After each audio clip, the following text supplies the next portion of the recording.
বরাক পৃথকীকরণের দাবিতে এবার শহরের বিভিন্ন স্থানে হোর্ডিং লাগালো বিডিএফ। বরাক উপত্যকাকে অসম থেকে পৃথক করার দাবিতে শহরের বিভিন্ন স্থানে হোর্ডিং ও ব্যানার লাগালো বরাক ডেমোক্রেটিক ফ্রন্ট। বরাকের বঞ্চনা, অবহেলা ও শোষণ থেকে মুক্তির একমাত্র পথ বরাক পৃথকীকরণ বলে মনে করছেন সংস্থার কর্মকর্তারা। বিষয়টি নিয়ে বিডিএফ প্রমুখ প্রদীপ দত্ত রায় সংবাদ মাধ্যমকে জানান, পৃথক বরাক উপত্যকার জনগণের দীর্ঘদিনের দাবি। গোপন ভোটের ব্যবস্থা করলে তা সহজেই অনুমান করা যাবে। ওনার মতে পৃথক রাজ্যের জন্য বরাকে সকল সুযোগ সুবিধা রয়েছে।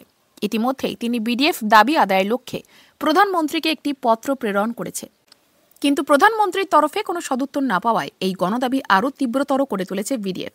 পৃথক বরাকের দাবিতে গণসচেতনতা গড়ে তোলার পাশাপাশি ৫ লক্ষ পুস্তক নিয়ে গ্রামে গঞ্জে প্রচার চালানো হবে বলেও এদিন জানিয়েছেন তিনি।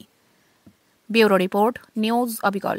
আমি দিল্লির পৰা আহি দিল্লীত আমি prime minister, home minister, president of ইণ্ডিয়াক আমাৰ বৰাক পৃথকীকৰণৰ দাবীত স্মাৰকলিপি ছাবমিট কৰিছোঁ, প্ৰেছ কনফাৰেঞ্চ কৰিছোঁ। চেণ্ট্ৰেল গভৰ্ণমেণ্টক আমাৰ চব ডিমাণ্ড আমি জনাইছোঁ। আমি আশা কৰিছিলোঁ চেণ্ট্ৰেল গভৰ্ণমেণ্টে কিবা এটা ৰেছপন্স দিব, এতিয়ালৈকে আমি ৰেছপন্স পোৱা নাই। গতিকে আমাৰ ডিমাণ্ডটো আৰু তীব্ৰতৰ কৰাৰ কাৰণে আমি এই হোৰ্ডিঙৰ প্ৰগ্ৰামটো লৈছোঁ।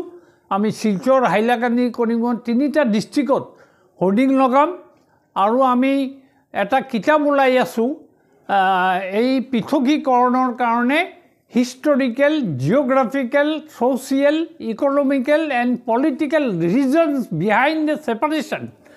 আমি এটা 5 লক্ষ কিতাপ আমি ওলাম। এইখিনি লৈ আমি গাঁৱে গাঁৱে যাম। এইটো আমাৰ নেক্সট প্ৰগ্ৰাম আছে। আৰু আমি ত্ৰিপুৰা, মিজোৰাম, মেঘালয়ত যাম। তাত গৈ আমি প্ৰেছ কনফাৰেঞ্চ কৰিম। অসমত বঙালী, হিন্দু, মুছলমান আৰু মণিপুৰী, ডিমাচা এইবিলাক মানুহ কিমান কষ্টত আছে, আমি কিমান ডিপ্ৰাইভ হৈ আছোঁ অসমত থাকি, সেইটো লৈ আমি তাতে পাব্লিচিটি কৰিম।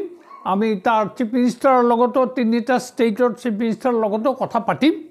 আমাৰ ডিমাণ্ড যেতিয়ালৈকে ফিল আপ নহ'ব আমাৰ আন্দোলন চলিয়ে থাকিব। এইটো আমি গণসমৰ্থন আমাৰ আছেই।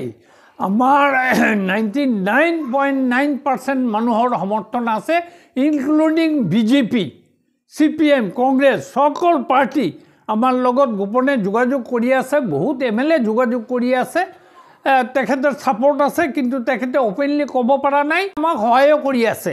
গতিকে এইবিলাকৰ কাৰণে চিন্তা কৰিব নালাগে।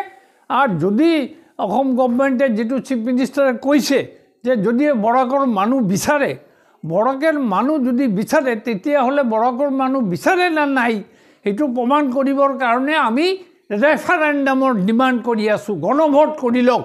চাওক আপুনি 90%ৰ তলত যদি ভোট পৰে বৰাক ছেপাৰেশ্যনত, আমি ডিমাণ্ড উঠাই ল'ম। এইবিলাক আমি পাত্তা নিদিওঁ। আলফা কি হুমকি দিছে এইবিলাকৰ কাৰণে আমাৰ একো মাথা ব্যথা নাই। আলফাৰ লগত টক হ'ব। এই টকত তেওঁলোকে যিটো গ্ৰুপে আলোচনা বিচাৰিছে, তেখেতৰ লগতে দিল্লীত আলোচনা হ'ব 2-1 দিনৰ ভিতৰত। অসমৰ স্বাৰ্থত হ'ব। অসমৰ স্বাৰ্থত যদি হয়, যদি আমাৰ কোনো হেম্পাৰ নকৰে, আমাৰ ইণ্টাৰেষ্টত যদি কোনো হেম্পাৰ নকৰে, আমি এইটো ৱেলকাম কৰিম। আৰু বাকী হুমকি, ভাবুকি এইবিলাকৰ আমি পাত্তা নিদিওঁ। আমি কেতিয়াও দিয়া নাই।